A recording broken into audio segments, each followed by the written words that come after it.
ठाकरेंच्या शिवसेनेच्या भविष्यात एकला चलोरेचा मार्ग असल्याची माहिती आता समोर आली आहे। ठाकरेंची शिवसेना मनपा निवडणुका स्वबळावर लढणार अशी चर्चा होती आहे। मातोश्रीवरील बैठकीत आमदारांनी ठाकरेंसमोर तक्रारी मांडल्या असल्याचंही समोर आलंय। तर आपले प्रतिनिधी पंकज दळवी आपल्या सोबत आहेत। तर महापालिका निवडणुकांमध्ये ठाकरेंचा स्वबळाचा नारा असल्याची चर्चा होतीये, काय अधिकची माहिती आहे? आता महापालिकेच्या निवडणुका कधी जाहीर होते याकडे लक्ष लागले। मात्र या निवडणुकीत स्वबळाचा नारा देण्याची शक्यता आहे। काल मातोश्रीवर बैठक झाली। या बैठकीत सर्व शिवसेनेच्या आमदारांनी नेत्यांनी याबाबत उद्धव ठाकरेंकडे तक्रार केल्याचं समजतंय। मशालीला मतं वळली नाहीत अशी त्यांची तक्रार आहे। त्यामुळे आता महापालिकेत स्वबळावरती लढाईचा का हा एक प्रश्न तिथे निर्माण होतो। धन्यवाद पंकज, तुम्ही दिलेल्या माहितीसाठी।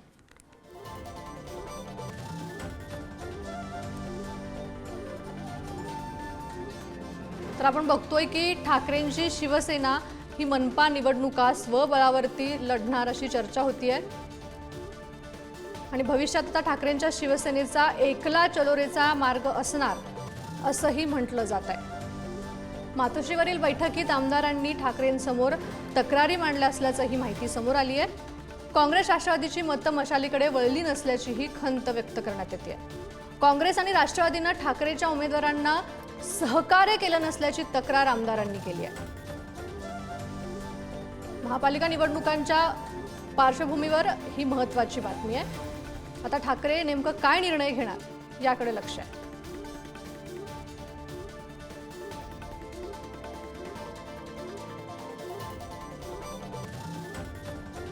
महत्त्वाची बातमी आपण बघतोय,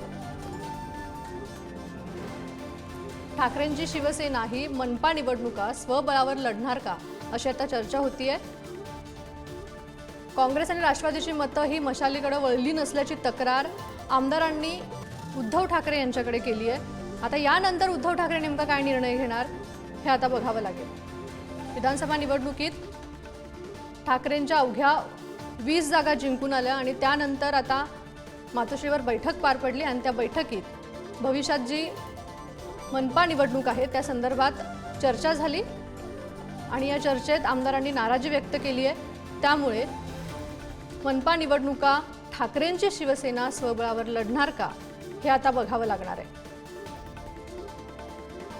विधानसभा निवडणुकीनंतर काहीच दिवसात आता मुंबई महापालिकेच्या निवडणुका होण्याची शक्यता आहे आणि या पार्श्वभूमीवर ही मोठी बातमी आहे।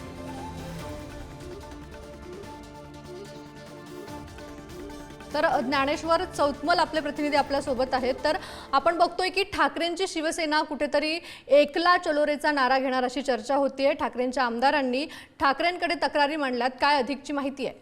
बरोबर आहे, या चर्चेला अर्थ या गोष्टींमुळे आहे कारण विधानसभेची निवडणूक असेल किंवा लोकसभेची निवडणूक असेल यामध्ये जो वोट शेअरचा मुद्दा सगळ्यात महत्त्वाचा ठरला, ज्यामध्ये ठाकरेंच्या शिवसेनेला काँग्रेसचे जे वोटर आहेत त्यांनी मतदान केलं नाही, त्यासोबतच त्यांच्यासोबत असलेल्या राष्ट्रवादी काँग्रेस पक्षातल्या मतदारांची देखील तशी साथ मिळाली नाही आणि ठाकरेंचे जे धनुष्यबाण म्हणून असलेले मतदार आहेत ते देखील आपोआप धनुष्यबाण चिन्ह अर्थात शिंदेच्या शिवसेनेकडे वळले आले असा एकूण जो अन्वयार्थ या सगळ्या निवडणुकींच्या निकालानंतर दिसतोय। त्यानंतरची सुरू झालेली ही सगळी चर्चा आहे। अर्थात ठाकरेंची शिवसेना भविष्यात एकला चलोरेचा मार्ग निवडू शकते अशा पद्धतीची चर्चा ठाकरेंच्या शिवसेनेमध्ये आहे। तशा पद्धतीची चर्चा पक्षांतर्गत नेत्यांमध्ये देखील झाल्याची माहिती मिळते। एकूणच मनपा निवडणूक डोळ्यासमोर असताना आता काय नेमकी भूमिका, काय नेमका निर्णय ठाकरे घेतात हे पाहावं लागेल। अर्थात स्वबळाची ते भूमिका घेतात का याकडे सगळ्यांचं लक्ष लागलंय। मातोश्रीवर बैठक जी झाली आमदारांची त्यामध्ये ठाकरेंसमोर वेगवेगळ्या तक्रारी मांडल्या गेल्या आणि त्यातलाच हा प्रमुख एक महत्त्वाचा मुद्दा होता। काँग्रेस राष्ट्रवादीची जी मतं आहेत ती मशालीकडे वळली नसल्याची खंत अनेक आमदारांनी या बैठकीमध्ये बोलून दाखवली आहे आणि यामुळेच अशा पद्धतीनं जो निर्णय आहे तो येत्या काळात होऊ शकतो। काँग्रेस राष्ट्रवादीनं ठाकरेंच्या उमेदवारांना सहकार्य केलं नसल्याची देखील या सगळ्या बैठकीमध्ये तक्रार नोंदवली गेलेली होती आणि त्यानंतर आता या सगळ्या मनपा निवडणुका डोळ्यासमोर असताना ठाकरे स्वबळाची भूमिका घेऊन लढण्याचा मार्ग निवडतात का, एकला चलोरेचा मार्ग निवडतात का हे पाहणं महत्त्वाचं ठरणार। ज्ञानेश्वर, खरं तर विधानसभेचा निकाल लागल्यानंतर मवियाच्या नेत्यांकडून असं सांगण्यात येत होतं की अजूनही मविया भक्कम आहे, पण अशा प्रकारची बातमी आता समोर आली आहे, तर काय माहिती आहे?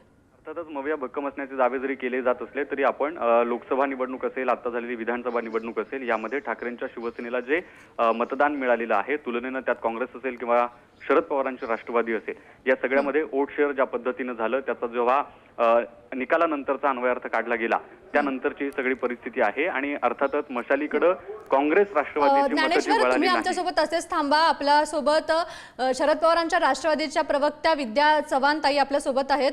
तर ताई, खरं तर जेव्हा विधानसभेचा निकाल लागला आणि त्यानंतर मवियाची जी काही स्थिती आहे, जी काही आकडेवारी आहे, ते आपल्या समोर आली आणि त्यानंतर मविया भक्कम बसल्याची चर्चा होत होती आणि आज आता अशी बातमी समोर येते की उद्धव ठाकरेंच्याकडे आमदारांनी तक्रारी केल्यात आणि त्यामुळे मनपा निवडणुका उद्धव ठाकरे हे स्वबळावरती लढतील. तर काय तुमची प्रतिक्रिया काय? हे बघा, याच्यामध्ये मनपा निवडणुकीमध्ये बऱ्याचशा ग्रामपंचायती, पंचायत समित्या इकडे तिकडे किंवा नगरपालिकांमध्ये वेगवेगळं लढलं जातं, तसं काही हे नसतं. परंतु यातनं तक्रारी केल्या, महाविकास आघाडीमध्ये काही बिघाड झालाय असं बिलकुल मानू नका. कारण शिवसेनेचे आमदार असतील, राष्ट्रवादी काँग्रेसचे आमदार असतील किंवा काँग्रेसचे आमदार असतील, ह्या सगळ्यांनी एकमुखाने सांगितलेलं आहे की ईव्हीएमचं सेटिंग जबरदस्त केलं होतं आणि त्यामुळेच हे जिंकले. विधानसभेला 40-40, 50-50 हजाराने लोक जिंकलेले आहेत, 80-80 हजाराने लोक जिंकले आहेत. जेवढे मतं होते त्याच्यापेक्षा जास्ती मतं कशी पडू शकतात? ताई, तुम्ही आमच्यासोबत अशाच जोडलेले राहा. आपल्यासोबत ठाकरेंच्या शिवसेनेच्या नेत्या किशोरी पेडणेकर ताई आहेत. ताई, खरं तर आता असं समोर येते की आमदारांनी उद्धव ठाकरेंकडे तक्रारी केल्यात आणि त्यानंतर उद्धव ठाकरे कुठेतरी मनपा निवडणुकीत स्वबळाचा नारा देणार आहेत. तर ही बातमी खरी आहे का आणि खरंच ठाकरेंची शिवसेना ही मनपा निवडणुका स्वबळावर लढणार आहे का? नाही, मुळात ज्या महाराष्ट्रामध्ये निकाल लागले ते सर्वांना अचंबित करणारे निकाल नक्की आहे. या महाराष्ट्रामध्ये एवढा मोठा निकाल लागल्यानंतरही भारतीय जनता पार्टी असेल, शिंदे गट असतील किंवा अजित गट यांच्यामध्ये जो उत्साह दिसायला पाहिजे होता तो कुठेही महाराष्ट्रात दिसलेला नाही. त्यामुळे नवलकारक, आश्चर्यकारक नंतर जे जे काय घडलंय ते आता सोशल मीडियावरनं बोललं जात आहे. आणि एका निकालानंतर महाविकास आघाडी म्हणून एकत्र आलेले लोक आणि इतक्या लगेच काही विचार करणं हे जितकं वाटतं तेवढं सोपं नाही. मुळात याच्यासाठी तिन्ही पक्षाचे दिग्गज हे आजही एकत्र आहेत, आजही एका विचाराने चाललेले आहेत. ठीक आहे, आपल्या पक्षप्रमुखाकडे एखादी भूमिका मांडणं प्रत्येकाने प्रत्येकाची ते मांडली असतील, पण याचा अर्थ लगेच महाविकास आघाडीमध्ये बिघाड असा नाही. मग आज महायुतीत इतका मोठा माइंडेड मिळूनही 24 तासाच्या आत मुख्यमंत्री बसायला पाहिजे होता, तो का नाही बसत आहे? मग तिथे काय चाललंय? तांत्रिक चाललंय का? आमच्याकडे बिघाड, तर तिथे काय तांत्रिक बिघाड का? ताई, खरं तर आपण बघितलं की विधानसभा निवडणुकीच्या वेळेला अनेक मतदारसंघामध्ये जसं की सांगोला असू देत, सोलापूर असू दे, या ठिकाणी मवियामध्ये कुठंतरी बिघाडी असल्याचं चित्र होतं. कार्यकर्ते एकमेकांच्या विरोधात असल्याचं समोर येत होतं आणि तेच आता निकालानंतर त्याचेच पडसाद आता उमटत आहेत का? नाही, मे बी कारण हा लागलेला निकालाच्या 2-4 दिवसात निकष काढणं शक्य नाही. मे बी काही वोट ट्रान्सफर झाले नाहीत, काही ठिकाणी असं आता आपण बघतोय, त्याचे सगळे पुरावे गोळा करतोय की एका एक्झाम्पल आहे की 1600 मतदान आहे आणि टोटल 2100 झालेलं दाखवलं. हे जे आहे झालेलं मतदान जर 2100 असेल, प्रत्येक बूथवर 1200-1500च्या वर मतदानच नाहीये. तर मविया नगरपालिकेला सुद्धा एकत्र लढताना दिसेल? 99.9. तर ताई, तुम्ही 99.9 म्हणताय, तर तुम्ही कुठेतरी 1% नाही म्हणताय, तर हे काय समजायचं? हो, 1% नाही असं असतं. आज आम्ही आहे, उद्या काँग्रेसवाल्यांना वाटू शकतो, उद्या शरद पवार गटात, तर त्यांचे कोण जबाबदारी घेणार? आमची आम्ही घेतली ना 99.9. तर आपल्यासोबत विद्या चव्हाण ताई सुद्धा आहेत. तर ताई, खरं तर 1%ची कुठेतरी जबाबदारी त्यांनी तुमच्यावरती सोपवलेली आहे. तुमचं काय मत आहे? 1% नाही, 1% त्याच्यातलं. त्यामुळे ती त्यांनी शंका ठेवलेली आहे. बरोबर आहे त्यांचं की त्यांचे 2 मित्र पक्षांनी काय निर्णय घ्यायचा त्याच्यासाठी त्यांनी ती ठेवलेली आहे. आमचं तर म्हणणं आहे मुंबई महापालिका तर सगळे एकत्रच लढणार आहे, सगळ्या महापालिका एकत्र लढणार आहे. कारण मुंबई महापालिकेचं बजेट 40,000 कोटीच्या वरती आहे आणि ती महापालिका त्याच्या निवडणुका घेण्याची हिंमत यांची इतके दिवस झाली नाही 3 वर्षात, आणि आता मात्र ते घेतील.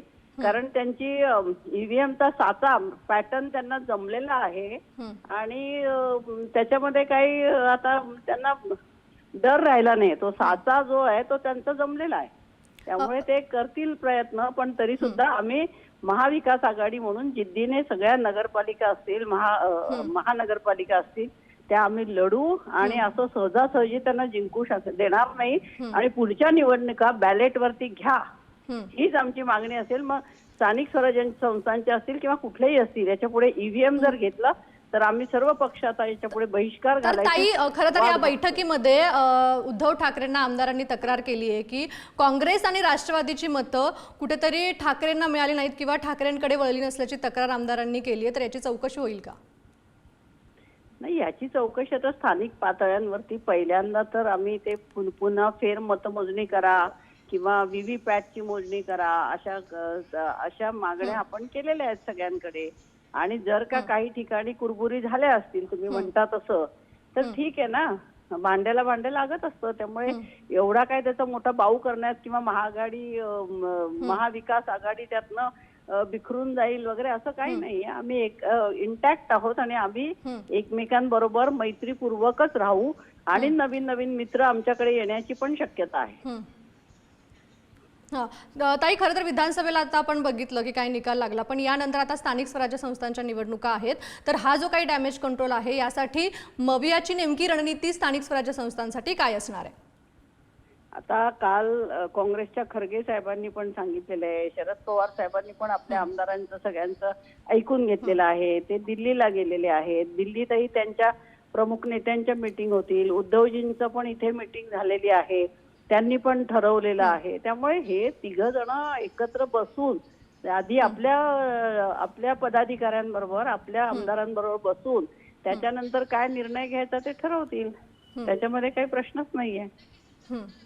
नक्कीच तुमचा मुद्दा लक्षात आलाय. विद्याताई, तुम्हालाही धन्यवाद आणि किशोरी पेडणेकर ताई, तुम्हालाही धन्यवाद.